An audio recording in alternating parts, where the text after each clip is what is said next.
అందరికీ నమస్తే అండి.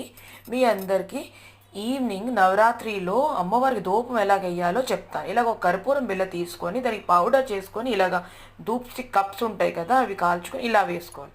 వేసుకొని దాంట్లో కొంచెం సాంబ్రాణి గుగ్గిళ్ళు ఉంటుంది చూడండి, అది కూడా పౌడర్ చేసి దీంట్లో వేయాలి. బిళ్ళలా పెట్టినా కూడా పర్వాలేదండి. ఇలా సాయంత్రం అమ్మవారి ధూపం వేస్తే చాలా మంచిదండి. ఇల్లు ప్రశాంతంగా ఉంటుంది. అమ్మవారి ధూపం వేసాక ఇల్లు చుట్టూ ఇంట్లో ఎన్ని రూమ్స్ ఉన్నాయో అన్ని రూమ్స్ కూడా ధూపం వేయండి. దానివల్ల ఇంట్లో పీస్ఫుల్ అట్మాస్ఫియర్ ఇచ్చి అమ్మవారి అనుగ్రహం మనం పొందుతామండి.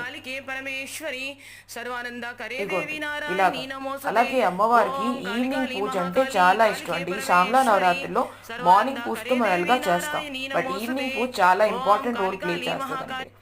అలాగే మందార పూలు అంటే అమ్మవారికి చాలా ఇష్టమైన ఫ్లవర్స్ అండి. ఇలా మందార పూలతో అమ్మవారి పూజ చేసి అమ్మవారి అనుగ్రహం పొందుతాం.